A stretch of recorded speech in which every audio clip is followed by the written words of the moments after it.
A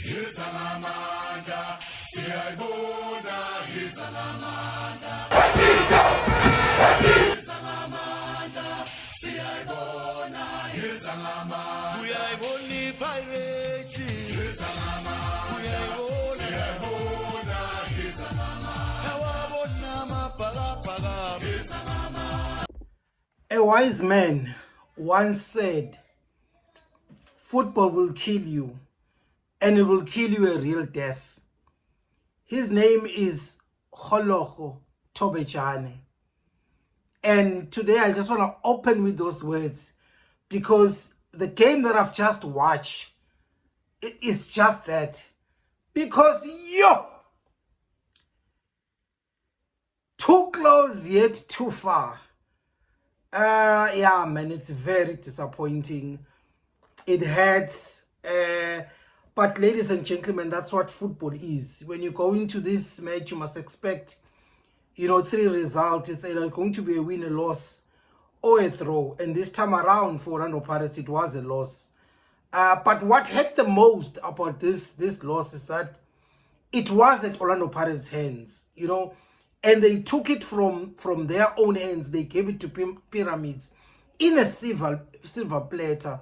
What a disappointment, and how does Orlando Pirates go to Egypt and score 2 goals away, and not having considered at home, and they go on and lose that particular match? That doesn't happen more often, ladies and gentlemen. As disappointing as it is, and as disappointed as I am, but I'm so proud of the Orlando Pirates boys. I am very, very proud. I've said it in videos before that Orlando Pirates getting this far, in this competition, already it is a win. Because if you look at the 3 other teams that were in the semi-finals, even from a budget perspective, in terms of quality players that they have, Orlando Pirates is very, very low in that regard. Mbogazi was playing DDC in August, and today he's starting in the CAF Champions League semi-final.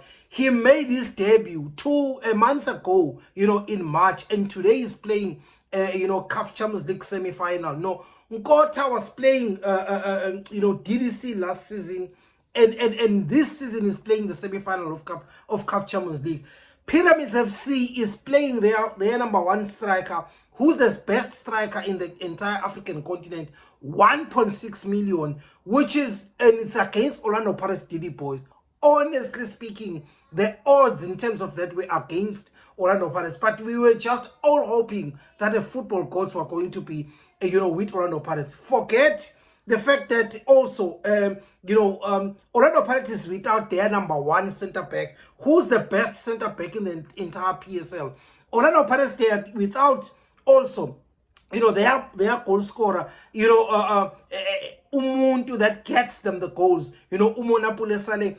And those are little details that people forget, and everybody forget that Orlando Pirates got this far regardless of this particular player. But also, Orlando Pirates management needs to take accountability, because what happened in January, not them signing a winger and let go an option of a winger, Gilberto, knowing Saleng's issues, their hands has blood in it. That Orlando Pirates management in that regard. But ladies and gentlemen, welcome to the BigDaddy Football Corner. And if you haven't subscribed into this channel, subscribe. Ladies and gentlemen, I'm back once again, for this one.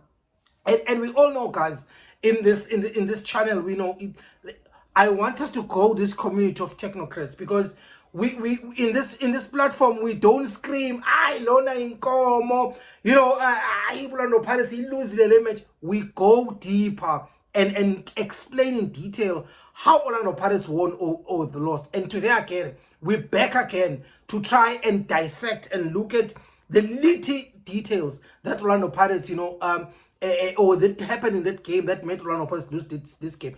Before I get into it, my favorite, Miss Palulu on Twitter, he had a suggestion, a brilliant idea, and he just put it out to Orlando Pirates fan base. He suggested that Orlando Pirates fans contribute, and they design a big banner for Ujose. There's even a picture you know, of how it is going to look like, the design of it. Just to say thank you to Jose Rivero for the 3 wonderful years that he has given to Orlando Pirates, because he is unfortunately leaving Orlando Pirates. I think it's an amazing, amazing initiative. You know, he even goes on and she said that writing will be muchas gracias, which is to say thank you very much, Jose Rivero. You know, guys, all Orlando Pirates supporters, let's support the initiatives. And once all the details are out, you know, I will also come in one of these videos and explain where we're depositing this. And I'm going to also take you through the journey until that banner is there, the videos, they come into it. I also spoke to Miss Palulu on Twitter to say he needs to do a short video. I'm going to see where I squeeze it in the intro, you know, of every video that I'm going to do until we've got that banner. Just I want to take you through the entire journey, you know, of how, of this brilliant idea that she has. Big ups to you, my sister. Let's go into it, guys. Orlando Pirates versus Pyramids semi-final, second leg, gameplay in Cairo. We all know Pyramids does not have supporters. We knew that stadium was going to be empty. If they managed to get 3,000 to 5,000 fans, it was going to be luck. And people saw how empty the stadium was. So if you look at the lineup, even prior to this game, everybody, including myself, we were all seeing the same thing, that Jose needs to bring his back three, you know, in order to ensure that the spaces in between, that the likes of Fiston, Mayele, you know, they like to run into, we close those spaces and we try and ensure. And again, Jose just did that in that in that particular in this particular game, right? And then just the first half, guys, the very first 5 minutes. For me, there were ringing bells that were saying we Orlando Pirates is likely to concede by a player playing in between the center backs. In the very first 5 minutes, I don't know how many times, 3-4 times, I saw Pyramids opposition's attackers, you know, exploiting the space in between the center backs. And I was just worried that even though Orlando Pirates is playing with 3 center backs, but where do they find the spaces in between? And then guess what? Orlando Pirates went on and scored all the goals that they scored, 3 of them by exploiting the space in between the center backs. We'll go into detail and we look at it. Amazing pass that I saw from Umbogazi, vertical pass that he made. I don't know if people noticed. I think in the very first 5-10 minutes, you know, it was an incredible pass that isolated everyone into that. But there's something that I just feel that Nkota needs to work on. His heading ability. Most of the time, whenever he's heading, he cannot adjust himself, whether he quickly goes back, you know, and reverse back to try and head the ball. At times, all the time when he tries to head the ball, you know, it's just at the top of his head and it just go hayway. I think that is one of his aspect of his game that he needs to the boy will need to work on. The other thing as well that I noticed and then was that Orlando Pirates on their build up, they were opting to play direct ball or direct play, which is what they are calling a long ball, you know, and they were very, very cautious in terms of how they build up. I just felt that they respected Pyramids so too much, man, especially on their build up, right? But watching Mohau, guys, oh, it can be frustrating at times, eh? And it can also be great at times, you know. But yeah, guys, I don't know. I honestly think, I don't know, Orlando Pirates need to find a role for Mohau, because I don't think Mohau is a typical striker that we can rely on. Because I've never in any game seen him taking a shot, whether it is closer to the box or outside the box, just a hard shot, you know, just like what strikers will do in this instance, you know, because there's a chance that he got, you know, into, again, that same zone that I've been telling you about, that red zone, the space that he got. I expected that Mohau should have taken a shot in that particular instance. At least let the goalkeeper save that particular ball, right? Again, it's also frustrating to watch Mohau, guys, because of their technical deficiency, you know. Not knowing what to do, you know, and not making the right decision all the time, you know.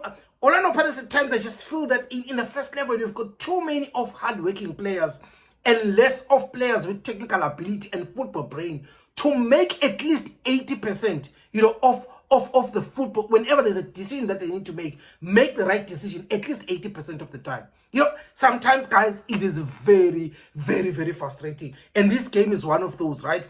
And I think there's a lot of hard decision that needs to be done by Orlando Pirates towards the end of the season, right? You know, because at times we get tired of defending some players, you know, especially because technically they are found wanting in most instances, right? I just felt that Pyramids in the first half, they were nowhere to be found. If you look at the three pressure lines, you know, the first pressure and the second pressure line and the third pressure line, they were playing too far away from each other.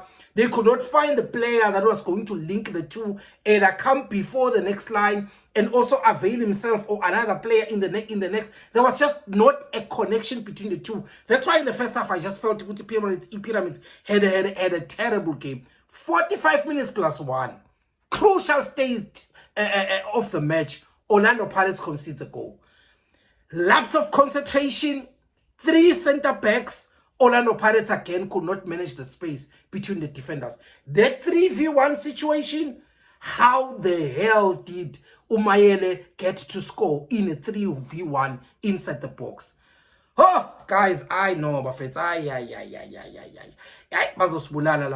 Pirates in terms of their center backs and how they defend, right?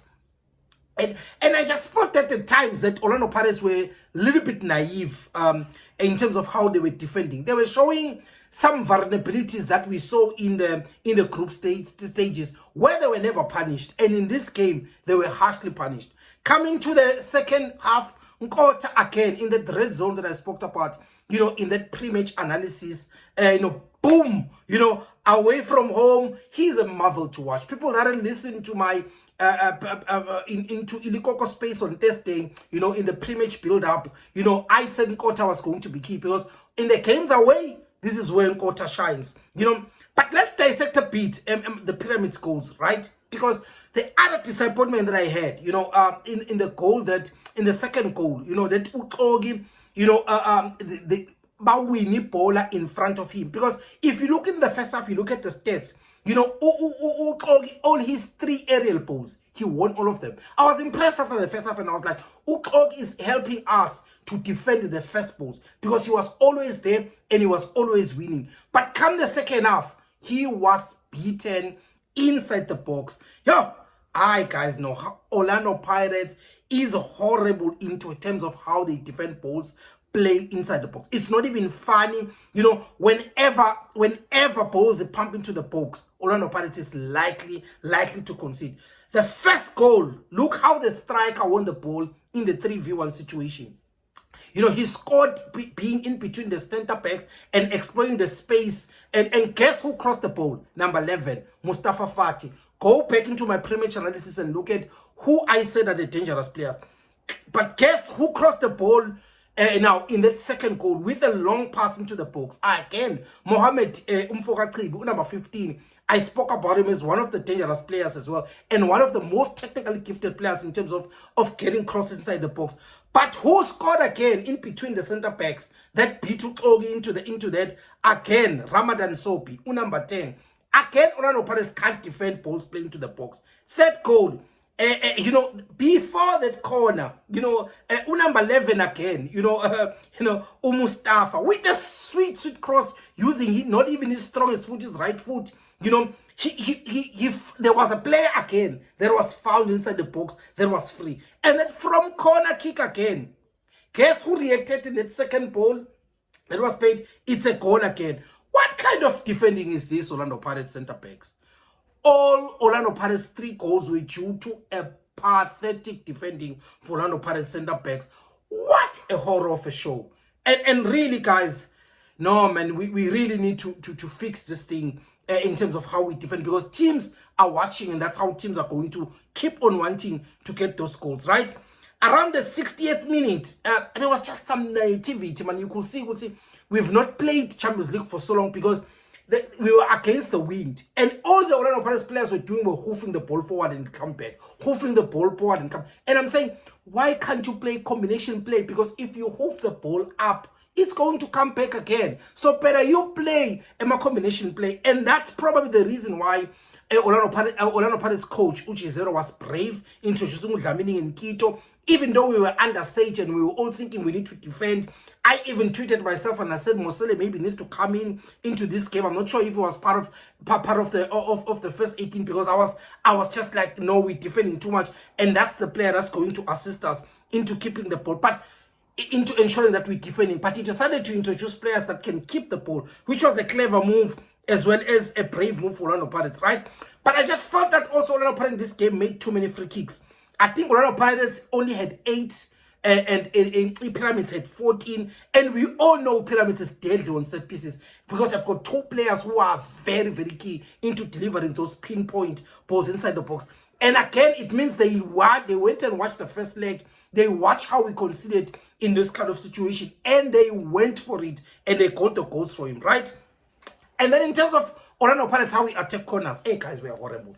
When Orlando Pirates get a corner, I just look away because I know we'll be very poor. You know, and I think Orlando Pirates needs to take steps in addressing how our corner kicks are done, because we are very, very, very horrible. Ladies and gentlemen, if there's any detail that I'm missing, please let me know. Share, like, you know, and comment. Let us go the platform. This is the Big Daddy Football Corner. My name is Simanga, the Big Daddy. Away.